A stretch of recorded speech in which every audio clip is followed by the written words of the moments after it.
I mean, it's not just one game. Game 4, his He looked plate good in appearances game were 4, good. yeah. Last night in game 5, the first inning homer, right center field. He had a walk. He just missed another one. He had that Yeah, the eighth inning double. He looked thought he hit really that out. good. He was back Yeah. to controlling the strike zone.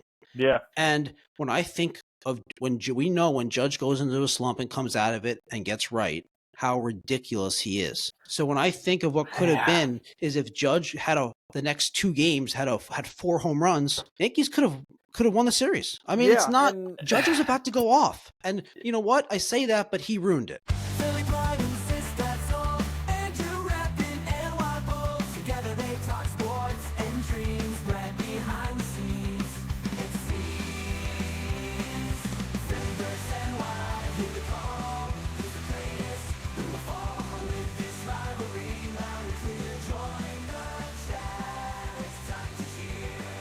Sports and culture all in one. Catch the fire, feel the fun. Andrew Sistad, glad unite. Philly NY in the spotlight.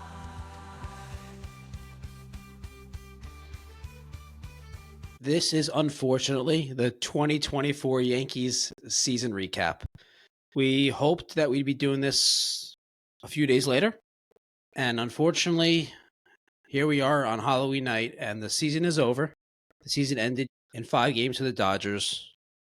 We're not going to congratulate them on this pod. No feelings of positivity toward the Dodgers. They got a championship handed to them. Gift basket. The Yankees got the American League handed to them, and the Dodgers got the World Series handed to them. That's probably a fair way to look at it. So we're going to mourn the season. I think that's the good way to put it. For you non-Yankee fans watching this, listening to this, it's saying like I just have Sistad in my mind, like in my brain telling me like, oh, spoiled Yankee fans crying about losing in the World Series. Like, I get it.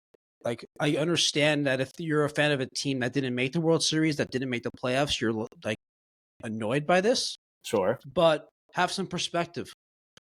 We're Yankee fans. They just lost in the World Series. We were hoping they won the World Series. They just lost in a pathetic way in Game 5 at home.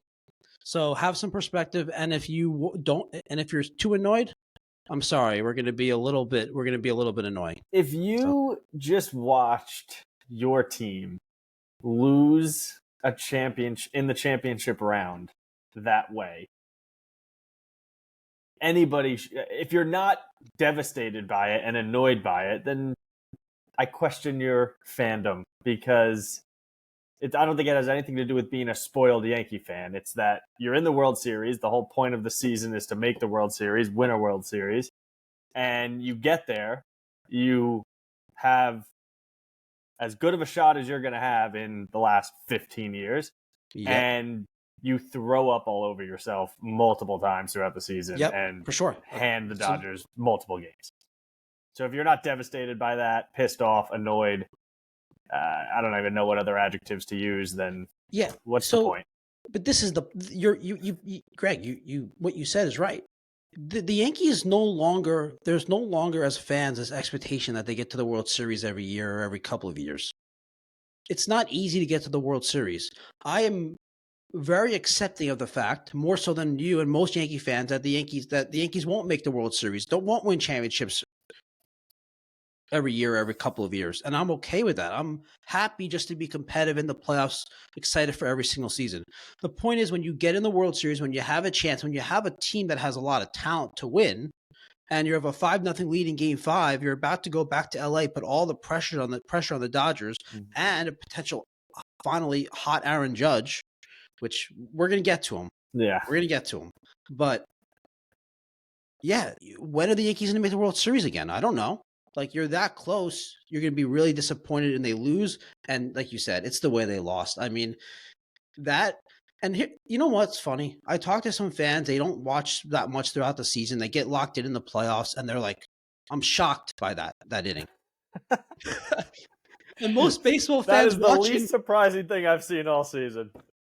It's not surprising at all. No. Not if you watch the Yankees.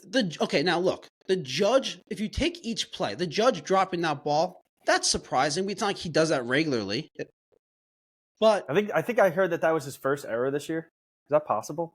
I don't know. Errors are a ridiculous stat anyway. Yeah, it is. Like that's an error, but if he just if he misreads didn't the get his ball, glove on it, then yeah, it makes no sense. Yeah. But yeah, If he ran back to the wall and it dropped in front of him, then it's not an error. It's a ridiculous stat. It shouldn't be even care. I mean, this is one of the things why you should appreciate analytics and advanced stats is because we have better ways to judge defense other than just some humans saying, "Oh, that's an error, that's a hit." Anyway, that's not a play that normally happens, but the concept of the Yankees making a defensive blunder, opening the game up for the opposing team is something that we've seen the whole season. And then the Volpe play, what's your take on the Volpe play? Before you answer, I thought that he made the right play throwing to third base. That was the lead runner. It was an easier throw. Should have been the easier throw. It was a bad throw, but John Smoltz on the broadcast acting like, a horrible position for the third baseman, Jazz. No, I think most third basemen make that play. Listen, he's not a third baseman. John Smoltz is also not very good. Like he's not nearly as bad as Bob Costas. Thanks for your service, right off into the sunset. But he was horrific in that first series. But I thought John Smoltz was awful for the most part in the World Series. I don't know if that's just me, but no. Okay, I agree. Everyone that I'm in a baseball chat. We chat about baseball throughout the season every single day about random games, and every one of us was saying like, what is he talking about? He would just ramble on and on about nothing. He was Bob Costas light, where he would never shut up. Like, and he's not even the play-by-play guy. Exactly. So anyway, so I put very little emphasis on anything that John Smoltz was saying, but to answer your question, I've heard today like people saying, "Oh, he should have went to first base," which is insane. That was never an option. It was the right play to go to third base. Could he and should he have made a better throw as a Gold Glove shortstop? Sure. Was it a horrific throw? No. Was it Kike Hernandez running on that? I forget who was even running at this point. I've like blocked that in and out of my brain. I don't even care anymore. Give him credit for getting a good jump. Whoever was decently fast, like put pressure on. Good point. The Yankees, whoever was on second base for the Yankees, wouldn't be getting that jump. Exactly. With very few exceptions. But if Stanton's running, then you got. I don't want to bash Stanton. He was incredible, obviously. But anyway, so it was the right play to go to third. It was a bad throw, but not a horrific throw. You hope that either Volpe makes a better throw or Jazz bails him out. Like, out of everything that happened in the fifth inning, that's the one that pissed me off the least because I also think it was the most difficult. Not that it was overly difficult, but it was, in the scheme of things, the least egregious mistake made in the fifth inning. I agree completely with that. One, Volpe did show good range getting to the ball easily. He made a bad throw. That I agree we can live with. The Judge play is just pathetic. Yeah. To make that play in that situation, in that game. When you look at the replay, I don't understand what he's looking at. What are you looking at the guy on first for? Where is he going? What are the unless he fell down, you're not going to double him up from center field. Like the idea that he had any semblance of a thought to look at the runner it's just like a lack of concentration. I don't know what it is. He lost focus. It's just inexcusable. It's just inexcusable. He lost focus. It's inexcusable. The Volpe play, I'd say 50% Volpe, 50% Jazz.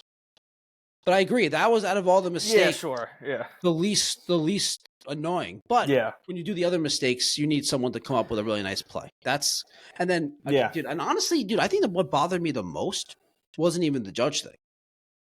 Garrett Cole, this is going to be a pro and a con, right? Because after all of that stuff, the single, the Judge error, the Volpe Jazz play. You were out of the inning.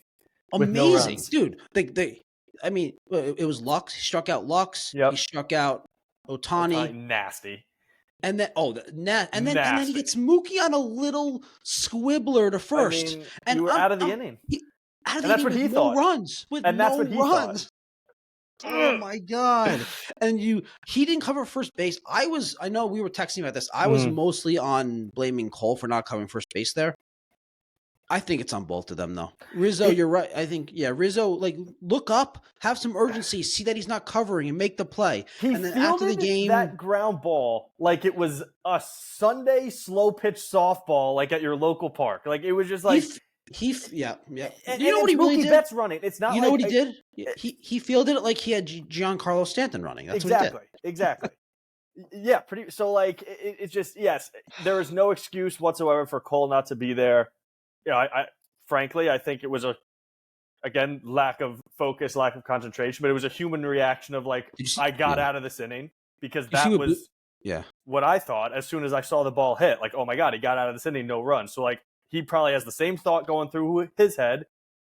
And Rizzo, the combination of Rizzo not having any urgency to get the ball, and it's just perfect storm. Cole has to be there. I don't think it's as much on Cole as I've seen and heard throughout last night and today.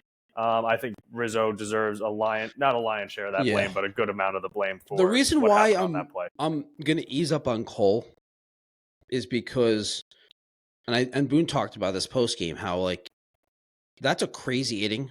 Yeah. And he overcame all of it. And there was like a sense of like, oh my God, I like a deep breath. Like I got out of this.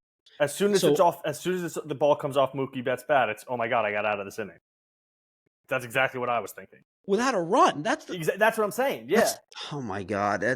Rizzo's just feet in cement, just standing there. And was it Smoltz? It was like, oh well, the spin on the baseball. I'm like, he's a professional baseball player, first baseman, who used to be a good defensive first baseman. What do you like? Just go take 3 steps forward and field the goddamn ground ball and step on first base. Dude, we're talking about a guy who has been viewed and metrically and from the writers and traditionally viewed as a Gold Glove first baseman, type first baseman for his whole career. Yeah, and he's being replaced by like John Birdie and Oswaldo Cabrera. I mean, and I get it, like he's broken fingers, all right, like but like that has nothing to do with this play specifically. No, yeah, he was horrific defensively. So, yeah, it was that whole inning. The game was over. It was over. It was over. It was not obviously, literally, it wasn't over. But like it wasn't over. I get what you're saying. How I would counter that is that they took the lead back. It wasn't actually over. I don't mean that literally. I get what you're saying. I get what you're saying. But like if Tommy Kahnle comes in and he was great all playoffs, again, however many times you're going to bring up somebody at Tommy Kahnle's level, like he's bound to not perform in one of them. It was unfortunate when it happened, but if Tommy Kahnle comes in and has a clean inning, you have the lead.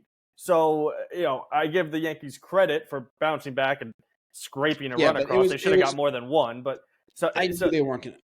It was always. I just watching that. I texted you. I texted other people. Like I was so like distraught from that 5th inning. I had no confidence that they were going to hold on to that lead. I just felt like it was a matter of time. Even if Kahnle had a clean inning, Weaver 3rd day in a row. I just thought that this was just bound to end up in a loss. That's destroy. I think when you said that, I was like, that's the perfect word. Like it was. Yeah. Because it's not just like, random stuff. And this is how I defend like this. I'm anti against like, oh, the Yankees have a huge organizational problem. Cashman sucks, all that stuff. But the Yankees are continuing. They're going to fight. They're going to fight this. They're going to say it was.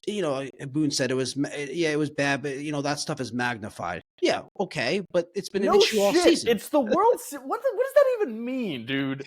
He's saying he's saying that they it's don't not that really big a deal, but because it was on the World Series stage. It's a fluky thing that happened that happened at the wrong time. Is what he's saying. But us watching this team all season know while those specific plays might have flukiness to them, the concept of the Yankees making bad base running defensive blunders is part of their identity, part of the 2024 Yankees. Yeah, we talked about it when we talked about the Royals series.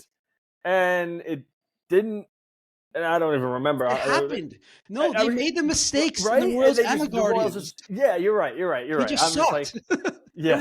they just weren't good teams. Yeah, that's fair. So, and it showed up again in the World Series, like in spurts, obviously, in Game 1. And then it was almost like a poetic justice way for the season to end, in the sense of just like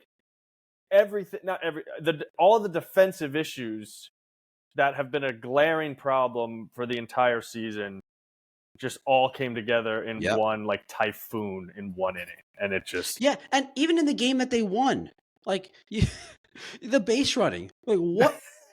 It's even Volpe. the guy. Oh. Even the guy you're not worried about base running. The He was guy the who one. actually He was the one we called out as the good base runner at the beginning of the playoffs when we were and he talking did good. about it. And ironically, within the game, he did a lot of good things base running. But That was egregious. and he also got lucky going on, and still in Game 4, going for that double when the ball got knocked out. Or was that? Oh was yeah, that yeah, Edman? yeah, yeah. I know. I Edman remember or what you're Lux? talking about. Yeah. That was why is he going for 2 there? I mean, he got lucky. I don't hate that type of thing. I can. You I don't can hate deal it with. because he was safe. No, I see. I can deal with something like that. I can deal with that more than, again, just like a stupid mistake versus like an overly aggressive mistake. Now, if Jazz would have gotten thrown out at second when he was tagging up yesterday when Soto was coming in, where we would have some issues. But generally speaking, if somebody's a good base runner, fast like Jazz or Volpe, and they run into an out because they're overly aggressive, you don't like it. It is what it is. I can live with it. But when it's stupidity or just, again, lack of focus, like that type Yeah. of stuff, it's just like I Volpe get it. is I like, get it. what are you doing? Like, just Yeah. there's no, it's inexcusable to not score on that ball. But So, dude, what do you Yeah. think about? I've been thinking about something that really bothers me about this is, people. I don't know where to begin because the whole like side note. I don't want to get too sidetracked by this, but it just entered my mind as I'm about to make a point. People saying, "Oh, only 4 teams were down 3-0 and forced to Game 5." Congratulations, Yankees. Like, okay. I mean, I think that is like a. That's because typically if a team's down 3-0, the other team's so much better. Yeah. That wasn't the case in this. Well, no, it was the case. It shouldn't be the case, but it is. No, it was, and it is the case. The Dodgers, with the injuries that they had, are not significantly more talented than the Yankees. The Yankees just are fundamentally flawed. I get what you're saying. I'm not sure if you're going to say they're not significantly more talented, I can get on board with that. But if you're going to say that, I don't think you could say they're not a significantly better team, even as currently. They're a significantly better team So, because they're not fundamentally flawed. Yeah, and their star players are just better. So I want to some of those fundamentals. I wanted to this is the point. I didn't want to get too sidetracked, so you kind of brought it back for me. So something that I really I think something that bothers me more about this game and losing this series now is because I think what could have been Judge, forgetting about the defensive play for a second, the drop ball. Judge was back. I mean, it's not just one game. Game 4, his plate appearances were good. Yeah. Last night in Game 5, the first inning homer, right center field. He had a walk. He just missed another one. He had that eighth inning double. He looked really good. He was back to controlling the strike zone. Yeah. And when I think of when Judge goes into a slump and comes out of it and gets right, how ridiculous he is. So when I think of what could have been is if Judge had the next 2 games had 4 home runs, Yankees could have won the series. I mean, it's not. Judge was about to go off, and you know what? I say that, but he ruined it. He's so. I mean, No, that actually is very true. And to like go back to what you're saying, only 4 teams have forced a Game 5. Nobody's forced a Game 6. So like all of a sudden, in the World Series, in the World Series, yeah. So like all of a sudden, we know someone that did. Yeah, we're gonna pretend that never happened. But the pressure then, yes, you're going home where the Dodgers have been good all year, but like you're now the first team ever to let a team get to a Game 6 after taking a 3-0. Pressure's on them. So like the pressure is anything could happen at that point. Not that I have a tremendous amount of faith in Carlos Rodon and that albatross of a contract that's sitting on the books right now. But anything could happen. So yeah, like you said, it's just when they were up 5-0, I was feeling great. The game was over. Great. The game was over, and we were going back to LA, and we got 2 games. See what happened. The game was over, and then it just all came completely unhinged Yep. in a few short minutes. Just I you can know, it's just, see that and this is the play thing. at first base over and over again in my head. Oh with my Cole God, I just know. standing there pointing. Oh. Rizzo, I can just and Mookie Betts is just like emerging out from just right. I love after the game at one point, and I'm not blaming Mookie for this. He's right. He's like, they asked him what they're thinking down 5-0. He's like, I'm thinking that we're gonna do everything we're gonna we have 27 outs in a game. We're gonna keep fighting, whatever. We're gonna keep grinding. They actually had like 35 outs though, so they didn't have 27. When you give them 35, yeah. it makes it a little easier. Yeah, they had an unlimited amount of outs at that. Yeah, you're right. You're right. To assume that if the Yankees didn't make errors in the fifth inning, they wouldn't have done. Dude, even the catcher interference. It's so dumb, dude. It doesn't. I mean, are we? Oh my God. Oh, and then at this point, I was like, this is a joke, right? When was it? It was Weaver who threw over like the third time. Yeah, it was Weaver. Yeah. Yeah.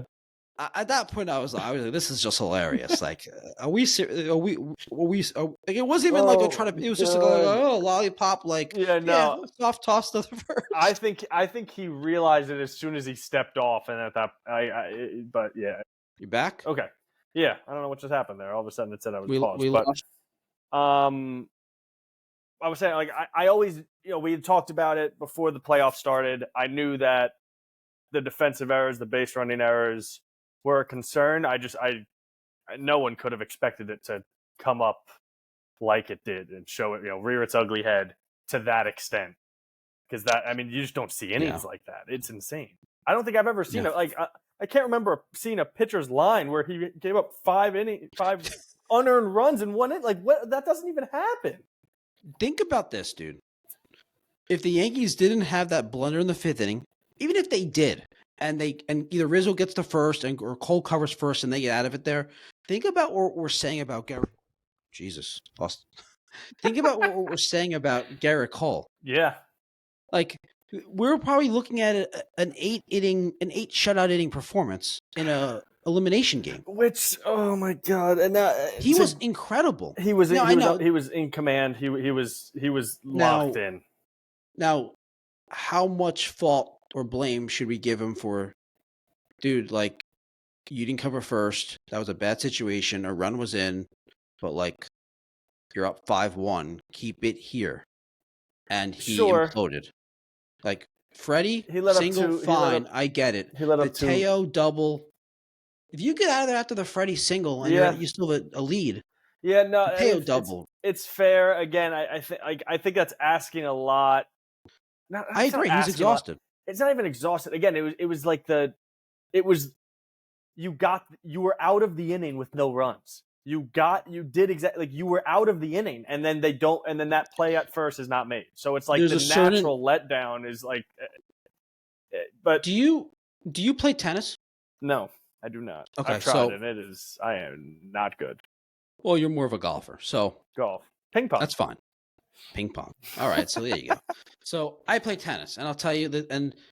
So something that always happens to me, I'll be playing, and there'll be a game. It's for some reason it's always when I'm serving, and I forget the score, and I win a point, and I think I won the game, and I start walking, to the side or switching sides, and my opponent is like, "What do you mean? What are you doing? It's out. It's 30-40, whatever." Yeah. And I'm like, "Oh," and I always lose that game.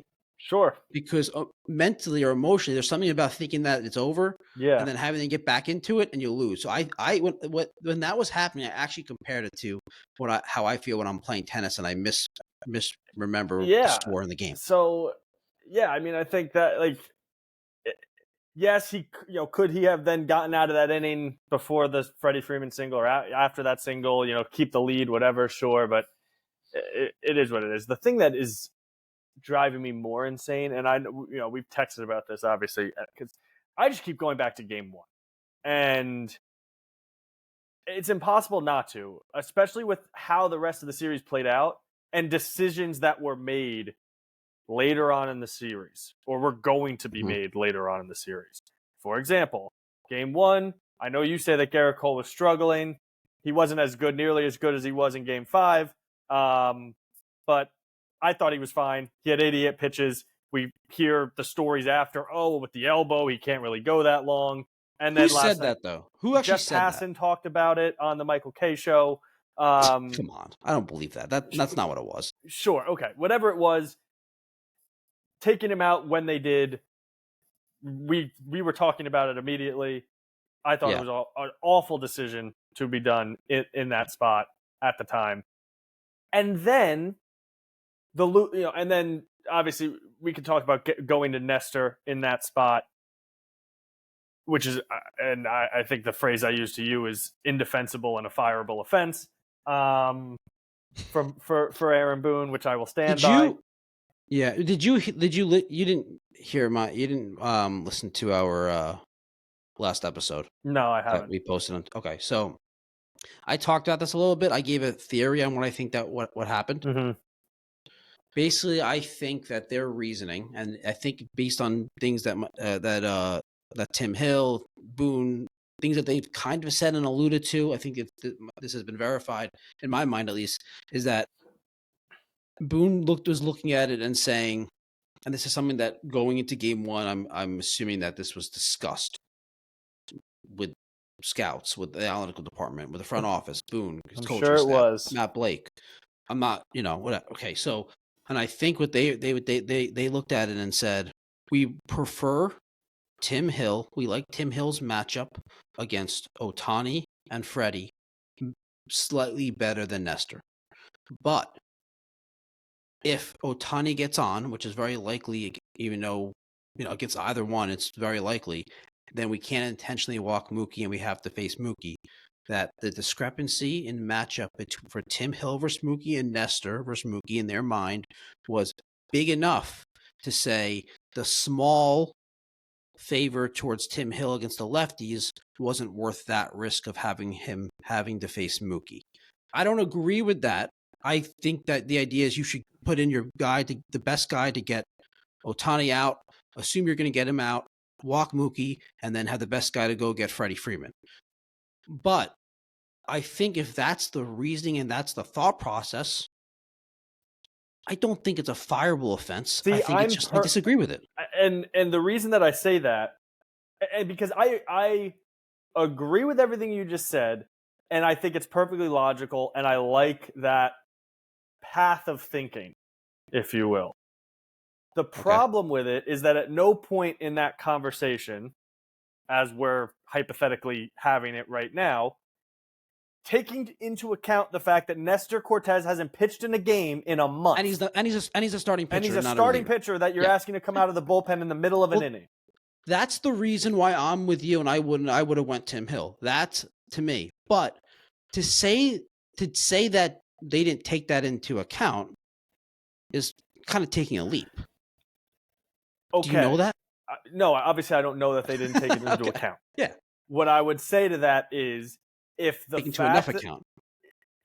doesn't outweigh whatever matchup numbers you're looking at, I think that's a serious problem. You cannot put Nestor Cortez into his first live game action in a month out of the bullpen with runners on in Game 1 of the World Series in extra innings. They just against Ohtani and Mookie and Freddie Freeman. That cannot be his first game action.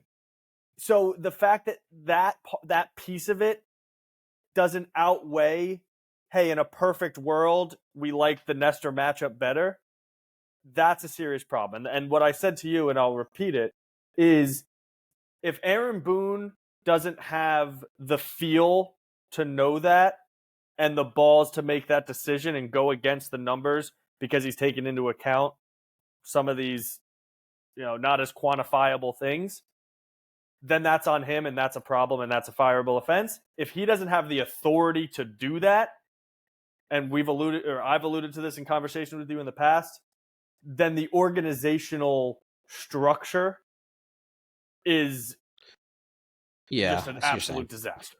So I think it's only one of two options, and neither one of them are good. I think there's other options here, but I think he does have the authority to make that decision. And while I agree with you for all the reasons you're saying, and on the last episode I talked about this, like what you're saying, you don't bring in a guy in that situation who hasn't pitched in a major league game that long, and who's also a starting pitcher into a situation he's not familiar with, But over a he guy was who's pitching well in those live bullpen sessions. Don't forget that.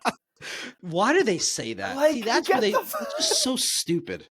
It's just so stupid. He's been Uh, looking really good all week. Oh my Yeah, God. yeah, dude. Yeah, in the simulated game against Jason Dominguez, who also hasn't played in 3 months. By the way, I want to get to. Can you make a note here? I'll make a note. I want to get to Jason Dominguez. I Okay. talked about this on the last episode also briefly. Sistad was with me on it, but Okay. I want to talk about it with you. All right. But anyway, real quickly on this thing, there's other possible perspectives on it. I do think Boone has the authority to make that decision. I think this thought process that we have is result oriented. If Nestor Cortez doesn't give that home run to Freddie Freeman and gets him out, you don't want him fired. You'd be like, I was wrong. Great move. No. See, I vehemently disagree with that. Really? Not in the sense of like, oh, I would want him fired. And I'm not even saying I want him fired because it doesn't do anything. But before the result happened, I either texted you or another buddy of mine who I constantly text throughout games that I hated the decision. As soon as I saw Nestor running out of the, I was against it too. I for agree. the exact reason that that we've just talked about. So it has nothing to do with the results. If he had gotten out of it, great. I still don't think it would have been the right decision. I think it would have gotten away with it. Weren't we saying that about the idea of John Birdie playing first base? And wasn't he like their best defensive first baseman in the playoffs? I mean, no one was good, so sure. But no, he played. He looked pretty good there, though. He like looked considering, pretty, relatively, yeah. Much better than it worked out. A lot better than we would have expected. Sure. So my point is sometimes like this idea that we have of like we feel so strongly about this guy hasn't been in this situation, he hasn't done this, so how could you do that in a big game? And there's also let's also be real. Tim Hill in that situation is not great either. No, he's not. No, and this is so this is a Cashman issue. This is a cash. I agree with you. This is more of a front office Cashman issue. Not your best lefty reliever is Tim Hill. Sure, and your second best is Nestor Cortez. Because Miza is just horrific. So Miza's not even a major league pitcher. No, he is awful. I was nervous when they brought him into Game 4, up 7. I didn't like it. I was like, "Oh no, is Weaver gonna have to?" I mean, not Weaver. Are they gonna have to go to Canley or something like that? I was So he's awful, but I mean, not that Tim Hill is some phenomenal option. He had been good in the playoffs. He had gotten out of some. He had gotten out of some big. He had gotten some big outs in some big spots. So just not Ohtani, Freddie Freeman, Mookie Betts, because no one else has that. So, but again, the fact that Nestor hadn't pitched in a month, I think takes him out of the running for that. I'm with you on the reasoning. I'm just not with you on like it's a fireable offense. I wouldn't go to that extreme. That's really where we disagree. But that's okay. We can disagree. Sure. I'm glad if we agreed on everything, I wouldn't have you on. and I don't actually like. I can't even sit here and say I want Boone fired. So that that. Dude, I really liked how. Because I thought he was good early in the playoffs. I like how he spoke. He was good. I agree. I like how he spoke in the postgame. How he's like how when he said he was heartbroken and how actually I was saying distraught. He looked distraught. I appreciate that. Good, because he cost him game 1 of the series. Because the other thing, he should be distraught. Potentially cost him game 1. No, Tim Hill may have done the same. Tim Hill may have done the same thing. He may have done the same thing, but either way, potentially cost. You want to know the real answer? Neither of them should have been in the game. Well, Boone did say that. Boone said he regretted not leaving Weaver in. So, because they were gonna do it in game 4. Dude, you know what happened, right? You know what happened. They got too comfortable with the position they were in. They were thinking this is a big series. They were thinking they got a little big brained here and thinking let's plan the whole series. We need Weaver fresh. That's what I'm convinced that's what they were thinking, and I'm that's sure wrong. it was. You go get game 1 You're with Rodon Rashamoto in game 2. That's a horrible matchup.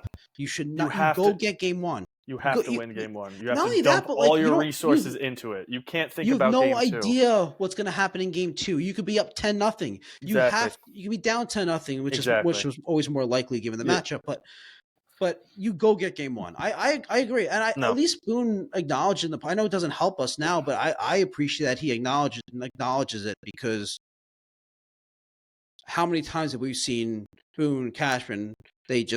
Cashman 0. I can answer that for a fact. Boone, he used I don't to know. a lot. I'd have to go back. Cashman used to do that stuff a lot. He would used to admit he got stuff wrong all the time. This is back when they had more success, and it was easier to. Now people just rip on him too much. It's hard for him to even he doesn't want to placate because he's not good. People rip on him because he's not good at his job. Okay, so I want to get to Cashman. We kind of touched Dominguez. on Boone. Let's touch on Dominguez before. Let's do Dominguez first. I had this little 2-minute rant on the last episode. Why is Jason Dominguez? Why is he on the roster? I mean, what? We have him on the roster to pinch run. Yeah. I want to show you this. I talk about this. I talked about this on the episode. Do you know that Jason Dominguez's sprint speed, who he pinch ran for Gleyber Torres on second base? I forgot the exact situation. Yeah. I think it was game 2. I think so too, yeah. He pinch runs for Gleyber Torres. Oh wait, it was game 1, because then Oswaldo made the misplay at second base. Oh, you're right. Yeah, because then in the 10th inning, that was the one that Oswaldo didn't field. Sure. Okay. Yeah. So they pinch run Jason Dominguez for Gleyber Torres, because Torres is a horrible base runner and he's slow as shit, right? But it's not even physically possible, but yes. It's not that he's so slow. It's that he's a bad base runner. He doesn't cut the bases well. Yeah, he looks at the ball as it's coming in. He's just a bad base runner, and he's slow. Perfect storm of everything you don't want to do. Exactly. So I'm good with Jason Dominguez pinch running, but if his role in the roster is to pinch run, tell me why his sprint speed is 0.2 of a second faster than Gleyber Torres. Is that possible? Yeah. He's viewed as this speedster center fielder. He's not fast. He can't be. Duke Ellis is on the roster. If you want a pinch runner, Duke Ellis. What are they doing? Led the NL in steals 2 years ago. Birdie was hurt. That's why he's not on the. He wasn't on the World Series roster. Yeah, he hurt his groin or something. That's why he wasn't on the World Series roster. Lost him. All right, sorry, I'm back. Okay, Birdie was hurt. Birdie was hurt. Fine, okay, but like you said, Duke Ellis. Yeah. If see, here's the thing, and later on in the playoffs, it ended up not being not mattering, but I think they had him on the roster early on because they were expecting Verdugo to not be good, but I agree with you. But they wanted to give Verdugo a chance, and he was good enough that they couldn't go away from it, and the rest of the defensive errors were so egregious that they couldn't then put Dominguez in left field and multiply it. So I agree. They wanted Dominguez as a safety net security. If Verdugo completely flopped, they can go to Dominguez. But so then in the World Series, there's no reason Dominguez should have been on the roster because he was never going to get into a game, no matter what was happening. I want to talk about this. He was never going to start a game over Verdugo in the World Series, so he should. And they weren't going to. They weren't going to pinch run him and then put him in the field. No. So he was literally a slow pinch runner. Yeah. I mean. Or a pinch hitter, and pinch hitters are just so statistically awful that I can't even. I agree with that. Pinch hitting is very difficult. Yeah. Historically, the statistics are bad. There was this, and this is why I brought it up on our latest episode was if he was going to have a role in this roster outside of pinch running for Gleyber Torres the one time. It was going to be as a pinch hitter and in a very specific situation. So in game 2, now Volpe had a great postseason. He did. Yeah. And when we preview 2025, we'll move forward. We could talk about Volpe and how we hope this impacts him and he kind of takes this and moves forward with it. He needs to. He needs to. But we'll save that conversation. He needs to. Yeah, we'll say that he does. I agree. So he had a great postseason. Yes. Really good. He had really good plate appearances. Even when he was making outs, he was hitting the ball pretty hard. That said, in the beginning of the World Series, he was struggling. In Game 2, I forgot the situation. I think the Yankees had a ninth inning rally. Mm-hmm. They actually had a legitimate chance there. Yeah, they were down. They lost that game by 2. So they had I think like 4 of their first 5 guys got on, except Judge was the only one that got out, of course. And Volpe comes to the plate. I think it was first and third. Blake Trinan's in. Blake Trinan throws a nasty slider and high four-seam fastballs. Volpe's 2 worst OPS against certain pitches was sliders and high fastballs, high four-seam fastballs specifically. Okay. How many times have we seen Volpe like strike out on a slider down and away 3 feet off the plate? Yeah, a lot, right? So we've seen him because of his uppercut swing. He swings through high fastballs all the time. Yep. You have a pitcher whose repertoire plays into Volpe's weakness. You have a lefty power bat who destroys four-seam fastballs on the bench. I know pinch hitting Dominguez there is not a great situation. He hasn't played in, so long, which is part of the issue. Also, they should have been pinch hitting and using him so he'd be ready for the situation. If you're going to have him on the roster, that's a pinch hit. That's a time to pinch hit. Yeah. Volpe ended up striking out a slider 2 feet off the plate. I remember that bat. He had a good at bat. He got it full. Yeah. It was a good at bat, but why is Dominguez on the roster? I'm not even that upset that they didn't pinch in for Volpe. I just don't understand the logic. If you're going to use him as a pinch runner, use the speedy base stealing Duke Ellis. Yeah, who's a horrible baseball player, by the way. Oh yeah, but there was no reason for him to be on the roster to be on the World Series roster. No, arguably the ALCS roster as well. The DS again like we talked about, but if they used him throughout both the first 2 rounds, so he'd be feel involved in the game, and to a point where they felt like they could pinch hit him in the World Series, have him on the roster. Sure. If you're not willing to pinch hit him, you're not willing to use him in any sort of defensive situation. Yeah. And you're going to pinch run him, apparently, even though he's barely faster than the guy you pinch ran him for, because there's only 2 guys that are slower on the Yankees team, Stanton and Rizzo. That is wild. I mean, I think Wells is fast. Whatever. You get the point. Wells wasn't even on base that much, so it doesn't matter. It just doesn't make sense. All right, so nonsensical to have Dominguez on the roster. Let's go with Boone. First, let's go Boone. Let's recap the 2024 Aaron Boone. We don't need to go too far in depth, and let's hear your final thoughts on Boone. Where are you? I'm sorry. I got to do one thing on Dominguez first. Yeah, sure. I find that hard to believe that his sprint speed is that similar to Gleyber Torres. Okay, I'll pull it up. That is is insane. I'll pull it up for you. It's insane. I'm with you. MLB percentile rankings. Because I'm on Baseball Savant. It's not a massive difference, but it's more than what you're alluding to for sprint speed. What's it? 27.8. Yeah, this year 27.8. And last what's year Gleyber? 28.3. And then Gleyber is 26.6. All right, maybe. Well, that's still really close. No, again, it's not marginal. It's not a massive difference. But I was, for example, maybe I was looking at what's the other base running metric?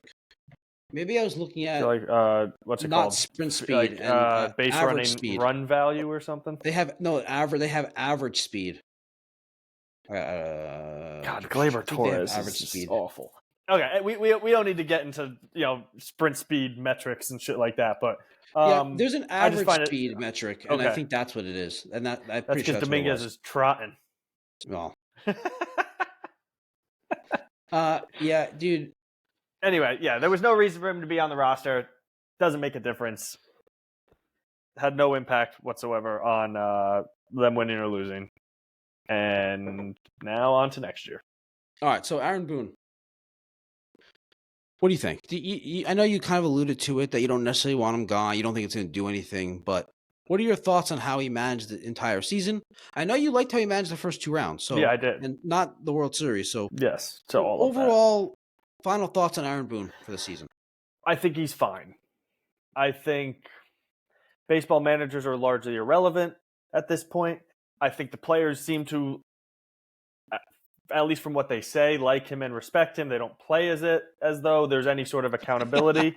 So you could argue that they need more of a Joe Girardi type. Yeah, I don't think so, though. I don't think that, but I think you could argue the lack of focus and those type of mistakes, the manager has to take some accountability to that. Yeah, that's interesting. I'm not gonna kill him for a bunch of lineup decisions for the most part, because I know you disagree with this. I don't believe he has the authority to make those unilateral decisions. Whether that is outwardly he doesn't have the authority, or just Cashman has created a culture that if you go against the numbers and are wrong, you're fucked type of deal. Then you kind of if you go with your gut instinct and don't have a logical, rational reason, then that's not good. I think he's neutered. I don't want Boone going with just gut instincts without real rational thought behind it. Of course, I don't want him sitting in the dugout flipping a fucking coin to decide Tim Hill or Nestor Cortez. So no, that's fine. But I think Cashman can accept a good reason. It doesn't have to necessarily be. I don't know, but an analytic that he approves of. I don't think that. I don't know either, but so I don't know how much of an impact, other than, again, the part that I would point to Boone and put some of the onus on Boone is the lack of focus, mistakes, and the accountability. Because the base running stuff, it's not, they weren't bad base runners because they were slow. That was part of it, but they were just stupid all year. So, does coaching not play a part in that? I think it does. So as I'm talking about it, the more I talk about it, the more I want him fucking fired. So let me ask you this. Couple things. One, did you notice a change in in anything that he did this year compared to the previous year, specifically compared to the last 2 years? I don't know. Throughout the regular season, I'm talking about. I don't know if this is what you're alluding to, or if it's something that should be attributed to him. But one of the big differences I saw throughout the regular season is that they, for the most part, had their lineup and played it. Now they moved more urgency. Imagine more urgency. Okay, sure. I think he did. I think that's fair. I think based on bullpen usage until game 1 of the World Series, but yeah.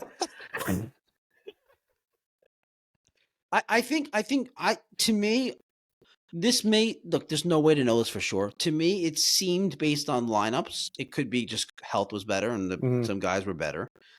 But I think based on his usage of the bullpen usage, I think he managed with a lot more urgency in the regular season.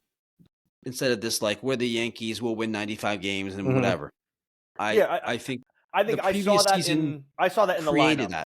That. People played not every, but a lot more regularly than they have in years past. Regarding the base running, dude, let me just say this: my thoughts on Aaron Boone. I like Boone. I think it's not just the players just speaking outwardly liking him; they truly like him. Obviously, the leaders, Judge and Stanton, they talk glowingly about him. It's good to have that relationship. Accountability. He did pull Glaber out. I forgot what, but he did do that. I don't remember. I have no recollection of what the situation was. I remember him. That was after Glaber didn't run to first base or something. Yeah. I obviously I remember it vividly, and it was at a point in the season where Glaber was awful, and he had done there had been multiple instances where it's dude, what more can you do? You're not hustling and you're not getting on base. You're not hitting. Yeah. It was, So yeah.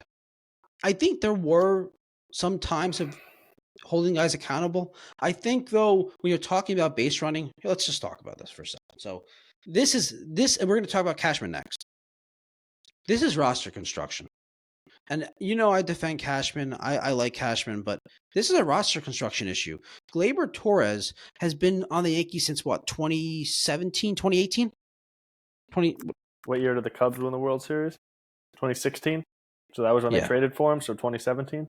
Yeah. So he has never been a good base runner.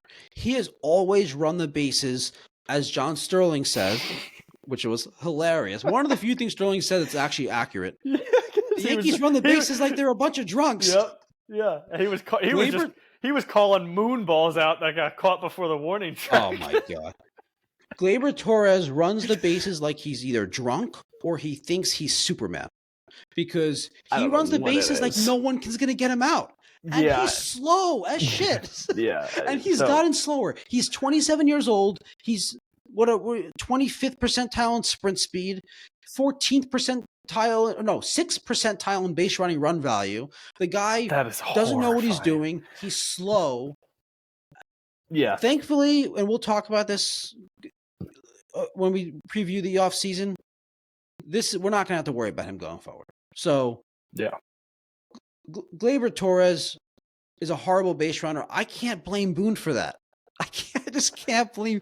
Like, this is who he is. What do you want Boone to do? I get what you're saying. And it's hard. So that's Gleyber. Yeah, that's Gleyber. It's hard to put that anywhere else other than. So Gleyber. let's go down the list a little bit more though. Jazz comes over at the trade deadline. Jazz super elite speed. Mm-hmm. He's getting picked off. He's doing all this ridiculous stuff. Getting picked off second base. That was awful. Is that Boone? Like, what do you want Boone to do there? Right? You agree? That's not Boone also. I mean, what are they going to do? You're right. All right. I agree. Anthony Rizzo. This isn't just this year. When he first got here, he was like making really good base running decisions, taking extra bases. He was stealing a base like they weren't. Yep. He was catching pitchers and catchers off guard. All of a sudden, aged 10 years in a month. He aged where he doesn't even know what's going on. I don't understand. And I like Rizzo. Me too. I like all. I mean, I kind of like all these guys except I can't stand Gleyber as a baseball player. Yeah, but me too. I like Jazz. I'm happy Jazz is on the team going forward. He's not my typical what I look for in a hitter profile. I don't really love the aggressive approach, but it's fine to have a really athletic, aggressive player like that on your team, especially when you have patient guys like Judge and Soto. So yeah, no, I like the Jazz addition a lot. I think he'll be good going forward. I like that move at the time. Unfortunately, Cashman felt like that was the only move he had to make.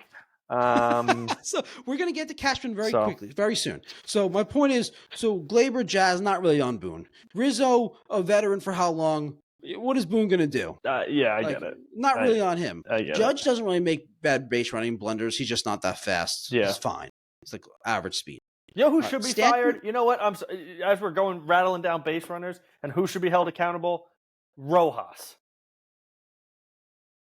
That guy stinks. For his sends at third base, you mean? Oh my God, is he awful? He is awful. Why is he sending Stanton on that Teo throw? He is awful. So get him the fuck off third base. I'm fine with making him a scapegoat. Fine with it. Yeah. Whatever. Get rid of it. Awful. But sorry, as we were rattling down the list of base runners, it just reminded me for whatever reason how awful of a third base coach Miguel Rojas. So anyway, my point is I agree with that, but I'm fine with that. You make Rojas a scapegoat. But Volpe, most of the season, was a good base runner. He didn't make the base running blunders with a lot of teammates. Sometimes you get a little bit over aggressive, but you were saying you don't mind the over aggressiveness. Not by him, not by Jazz. If it was, somebody, if it was like Gleyber being then it's what are we doing here? Yeah, don't be aggressive when you're slow. Yeah, exactly. Yeah, so it's like me trying to fight someone, like me trying to get in a fight with a big guy, self-awareness. So anyway, I don't blame Boone for the base running. I really don't. We can keep going. We don't need to spend. Soto's been a terrible base runner his whole career. Yeah. This is not a Boone thing. We don't want Boone to bench Soto because when he gets just overexcited and tries to gets overexcited, he gets a big 2-run RBI single in the 8th inning and decides to go for second base. I hope we get to see more of that for the next 14 years. Yeah, so I agree with that. So okay, so Cashman. Let's have some perspective before we both, because I've already alluded to things I don't like about the team. There's a lot of roster construction aspects we don't like. Just to have some rational perspective here, they did make the World Series. All right, we agree that their route there, the path there through the AL was kind of a joke compared to what we're used to. But if we're going to say that, we should also say all those years that they lost in the ALCS or lost in the playoffs, they got beat by the Red Sox. They got beat by a great Astros team. So, like, if we're going to say, oh, this path was easy, then we should say, well, those paths were hard. Like, if you're going to be objectively I get what you're saying. fair. I do get what you're saying. Looking at both sides of the coin. So, to have that perspective, they made the World Series. They've been, through his tenure, a really good team. Now, the roster construction's an issue. And here's the problem, dude. The roster construction has been an issue for a long time now. Most teams, The roster construction has been an realize, issue. yes, The roster construction has been an issue since the Yankees couldn't triple what every other team in baseball was spending. That's when the roster construction issues started, because they didn't have such an advantage. So you had to better allocate your resources, because your resources weren't the, ultimate save all for all of your mistakes. That's when the problems with roster construction really started, because you didn't have such a gap. There's obviously still a massive gap between the Yankees and the A's or the White Sox, but that's really that's where Cashman has been. Can I ask you something? Let me ask you something about this. Found out. Okay, I don't want to just disagree with you outright. I want to talk through this a little bit. Okay. Maybe I'll end up agreeing with you. 2017. Awesome season, right? Fun season, baby bombers. The Yankees did a little mini reset. Right? That was when they traded Chapman. They traded Andrew Miller. That was that in year. 16. Yeah. Yeah, and then then the following year they were super young. Yeah. Okay. The roster construction that season, was that an issue? I mean, I'd say it depends how you're defining it, because they had Gary Sanchez, they had short-term first baseman Chris Carter, second baseman Starlin Castro. They had lefty, perfect for Yankee Stadium, Didi Gregorius. They had acquired Chase Headley, who was a short-term third baseman. They had great elite left fielder Brett Gardner, lefty bat, get on base, power at that time. They had Aaron Hicks, who was actually very good then. No, get the high fuck on out base. of here. Get the fuck out of here. Dude, he had a 372 on base that year.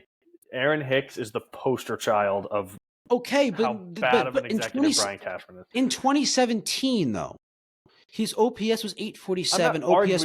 I'm not arguing he's had good years. We don't need to go down an Aaron Hicks rabbit hole right now. But this is my point: is that this was a well balanced roster, and the guys that weren't great, they were on short term, low salary deals, where they could decide whatever way they want to go. So the Yankees were not outspending teams by a lot back then. They had and that roster wasn't nearly good enough. That roster wasn't nearly good enough. So without significantly outspending teams, they had he put together a roster that wasn't nearly good enough. You could argue that it was more fundamentally sound, it was more well balanced, yada yada yada. But that wasn't a serious championship contending roster. Until you start outspending more than other teams, that's when he's been able to put together what on paper should be a championship contending roster. But why are you saying that they weren't a championship level roster if they went to Game 7 of the ALCS? I agree that the talent wasn't there, but if we're focused on talent, then they've had we're talking about roster construction right now. We're not talking about just pure talent. So I'm saying that roster construction. Let me get to my original point about the roster construction, because it's really bad. Yeah, agreed. At some point after 17, it went wrong. Maybe it was the Stanton trade. That's been a big part of it. We say that all season long, every season, and then the playoffs come, and then we are like, you know what? Who cares about the season? Oh yeah, no. I Stanton is But that's the immune. issue. Stanton That's is where immune for life. But that's what started the issue. It started the issue. However, the only reason it's an issue is because the Yankees cry poor. Because then they didn't sign Bryce Harper. Sure, if that's the move you want to point to, sure. But where were they going to play him? At this point, Stanton wasn't a DH. He was actually athletic. Okay, stick him at first base. Bryce Harper learned to play first base. Obviously, that was years. He needed 2 years later, but so he learned to play first base probably at the age that they acquired Stanton. No. How old is Bryce Harper right now? How old is Bryce Harper right now? He's 32. He's 32. How old? Oh, Stanton's 32. But no, Stanton's like 32 now. No, Stanton's like 34. Stanton's 34. Is he? He's 34? Yeah. So Okay. they acquired him when he was how old? How long has he been here at this point? They acquired him when he was 28. Okay, so I'm off a little bit. 4 years. Yeah. But I'm not that far off because if Harper's 32, he's been playing first base for 3 years, hasn't he? Or has it been 2 years? No. Last year and this year. It's 2 years. Okay. Anyway, whatever. But also, so we can point to the Bryce Harper move, sure. But anyway, the point is that this started with Stanton. Now before dissecting like, oh yeah, because the Yankees decided they couldn't spend any more money on big contracts. Okay, that's fine. But in terms of Cashman, that's not Cashman's decision. Cashman started this issue of reconstruction by acquiring Stanton. Yes. Because a couple things. One, because now this has developed over time because the Judge has gotten better, at least regular season Judge, where they were for a while like the same type of hitter where pitchers could pitch them. So it's hard. It's still to this day hard to hit them back to back. They both ideally played right field. And then with Stanton, he declined his physical abilities. He can't move, so he clogs the roster up as a full-time DH. Yep, and he spends a lot of time in the IL. So that's where this issue started. Now, for most teams, when they make a mistake or make it and have a bad roster construction, the answer is let's reset. We'll be bad for a couple of years. Let's move on from some star players. But the Yankees and Cashman is directed to push every single offseason and in season to try to win a championship. So that makes it really difficult to fix the roster construction issue. So when we're evaluating Cashman, let's acknowledge that it's not that he's continuously every year putting together a bad roster construction. It's that he's trying to manipulate the roster to fix the issues while being hampered with these mistakes or big contracts or injured players or whatever it is, bad roster construction liabilities, trying to manipulate the roster without the team taking a step back, actually taking a step forward. So it's really difficult to do. I think all that is fair. The problem comes in that outside of bullpen arms, I think his talent evaluation is dog shit. And whether that's on him, whether that's on his staff, which then not even indirectly, directly reflects on him, the moves that have been made largely have not been the right players. And when you say that, you're going to say the ones that are to the right were the obvious ones, right? That's what you're going to say? Like, Soto, Cole, yeah, they were the right players or the obvious players. We don't give credit for him for that. It's not that I'm not giving him credit for that. It's that you get less credit. Okay, maybe for Cole you get less credit, but for Soto, like, negotiating a trade can't be that easy. Okay. He deserves credit for that. Like, there's so many aspects that go into this. Like, the fact that he has really good relationships with other GMs around baseball help the Yankees make trades. And the Yankees have made a lot of trades where they gave up a prospect that no one's ever heard of ever again after the trade. Yeah, and that's fair. Probably one of your critiques of Cashman is that one of my biggest. He doesn't want to give up high-level prospects ever. One of my biggest. Yeah. I don't think there is a ton of evidence at this point that Brian Cashman is an elite executive. I mean, Is that I a think the crazy evidence is statement? that. No, I think it is a crazy statement. Yeah. I think the evidence is in the results year in and year out. The reason I don't buy into that, how many teams make the playoffs? 6 at this point? 7? What are we? I don't even know. How many are we at this point? Way too many. I think 7, right? 3 wild cards, or 6. So that's 6. And I just looked this up. Do you know 1, 2, 3, 4, 5, 6? The 7th highest AL payroll was $148 million. The Yankees spent $317. Okay. They more than doubled the 7th highest. So the fact that they make the playoffs every year, and this is where Sistad's going to lose his fucking mind, and I get it. I don't see that as some incredible achievement in baseball. In every other sport, it's different. When you can spend when you have twice the amount of resources to go out for a team than the team that's on the cutoff of the playoffs, or the number of teams that are on the cutoff of the playoffs, I don't think you should be celebrated and crowned as some elite GM because, oh, well, they're never under 500. Only once under. Oh, they've only missed the playoffs one time. No. The 500 thing, who cares about? But so it's like, yeah, sure, because and what we were talking about earlier, you can make X amount of mistakes and continually spend on top of it, and you have twice the resources that the 7th team in the American League does. So I don't look at the fact that the Yankees make the playoffs every year and say that is some incredible accomplishment because of the disparity of resources in baseball. Okay, well, let me offer. I'm going to offer a different perspective on this. But first, let me change the wording that you're saying. Let me clarify. Saying it's an incredible accomplishment is different than saying Cashman's one of the best general managers in baseball. I don't think that's the same exact thing. Anyway, that said, I think the fact that the Yankees always make the playoffs is used as the evidence that he's an elite GM, and I don't think that is sufficient evidence. I think it's more of just an expectation thing for you than it is a payroll thing. Because let me. So if you're looking at saying, oh yeah, look at the 8th most highest payroll in the American League, like.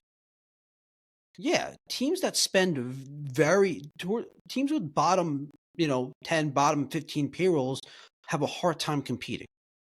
For sure, huge disadvantage.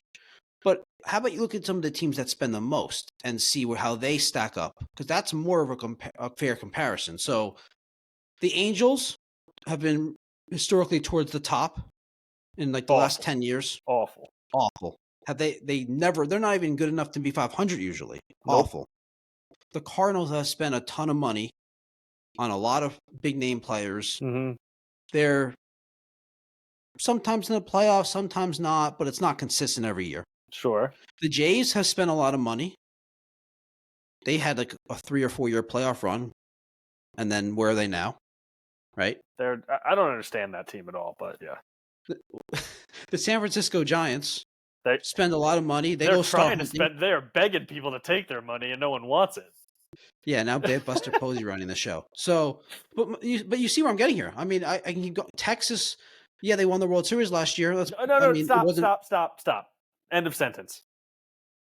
There's no but after. Yeah, they won the World Series last year because there's not because the Yankees try to shove this narrative down our throat that it's a crapshoot. Once you get into the playoffs, anything can happen. Then why are the Dodgers in the World Series all the time? Why have they won 2 of the last 3? Why did the Astros go to the ALCS 5 straight years? So don't give me this bullshit that it's a crapshoot. Wait, you're talking about a separate thing right now. I don't think I am. You are. I don't think I am. Saying that Texas won it's awesome that they won the World Series. They have been a perennial loser. All right.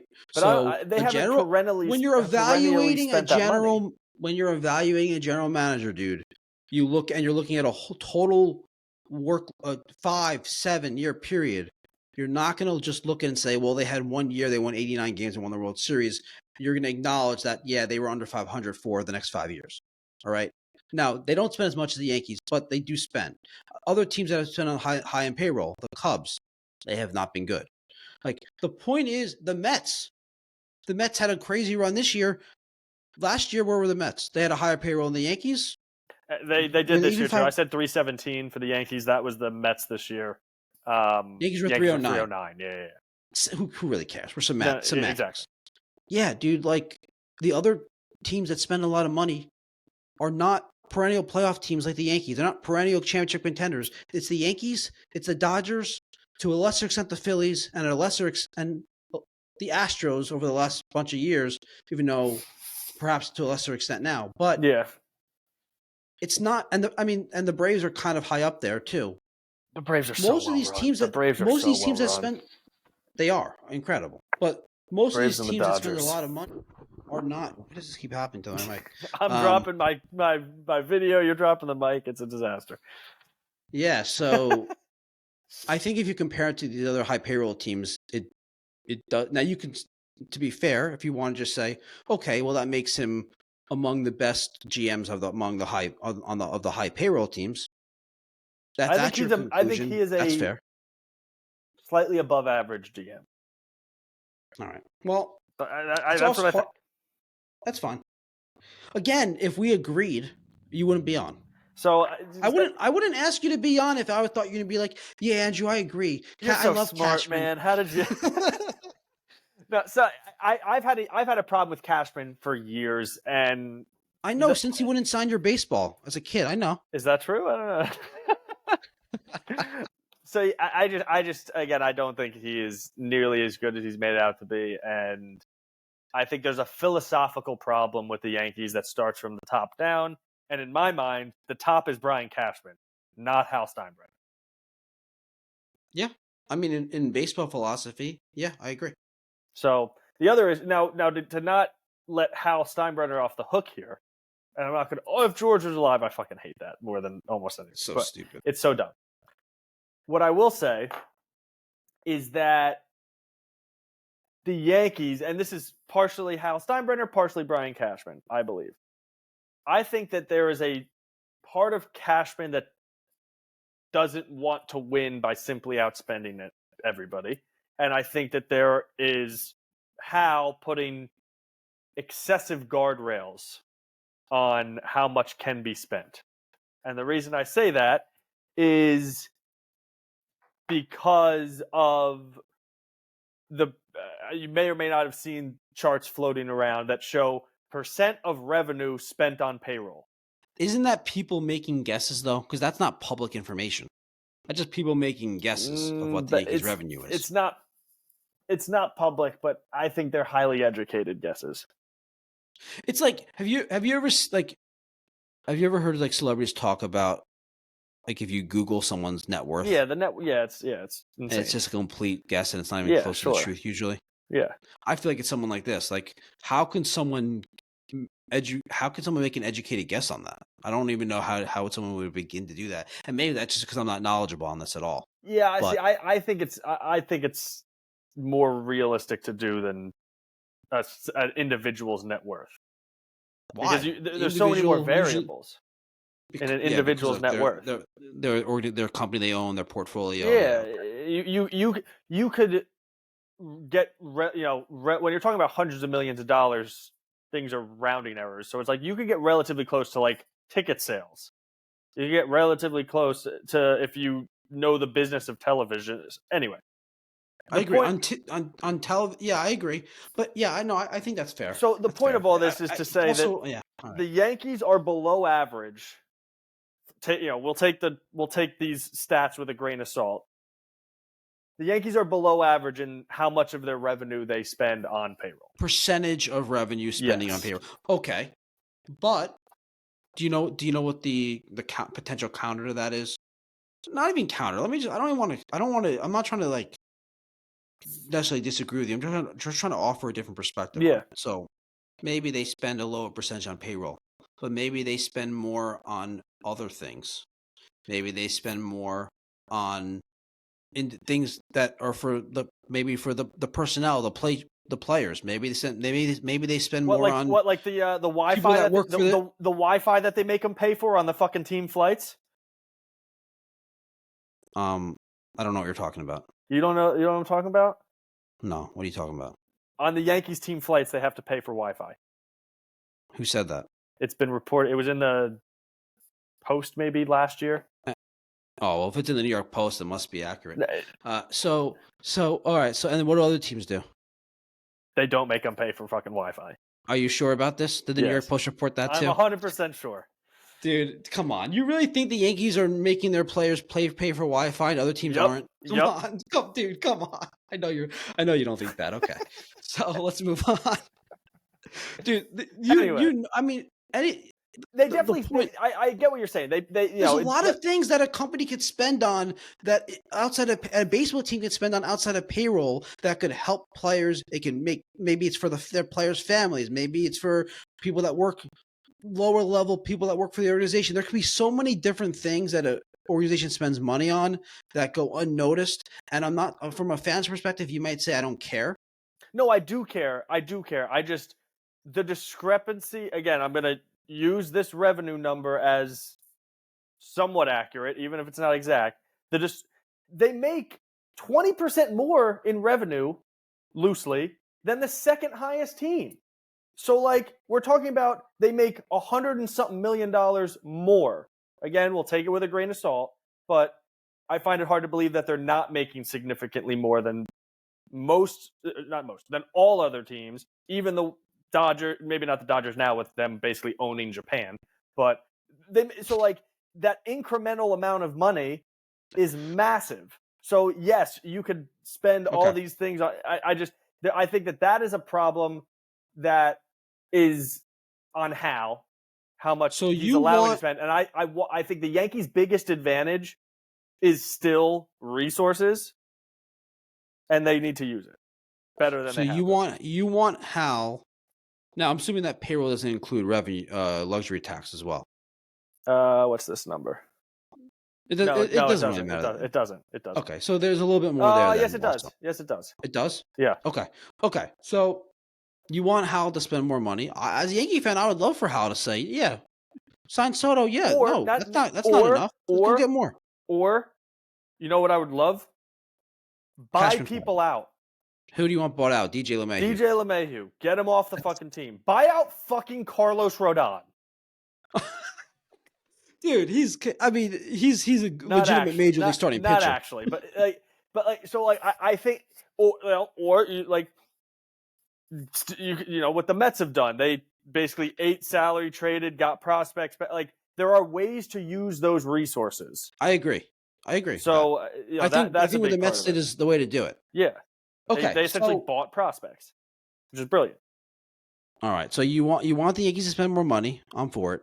You want Cashman gone. Now, if Hal was like, yeah, I don't care, spend up to they're at 309 this year. Yeah, get to 400. Would you be okay with Cashman staying to make those moves? Or would you I still want Cashman fired. I don't think that he has ever proven that he can properly allocate those resources. Okay, that being said, we disagree, but that's fine. That's great that we disagree. He's great at finding random fucking pitchers in the bullpen. I'll give him that. So, but all that said, you obviously understand that. I just don't think he's any good. But he's not leaving. You know he's staying. Yep. And you do know Boone's going to stay, right? That is your expectation. Yep. And you're going to be a fan next year and root for them. You're going to follow what they do all off season. Yep. All right. So that's it. There's nothing you can do about it. You just gotta accept it. There's not. I just have to accept it. But I will die on this hill that Brian Cashman is the most overrated executive in American sports. All right, so the Yankees lose in 5 games to the Dodgers in the World Series. As Greg DeSalvo says, threw up on themselves in Game 5. It was a pathetic 5th inning. It was a pathetic showing, and it was not surprising to us and to all Yankee fans that watched them all year.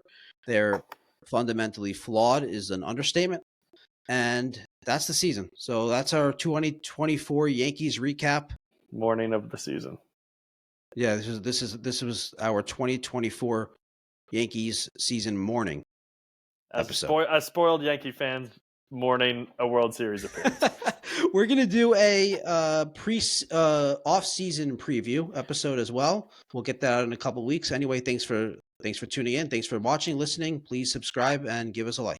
Philly pride insists that's all. Andrew Rappin and Wild Bulls. Together they talk sports and dreams. Right behind the scenes. It seems. Philly versus NY. Hear the call. Who's the greatest? Who will fall with this rivalry? Loud and clear. Join the chat. It's time to cheer. Sports and culture all in one. Catch the fire, feel the fun.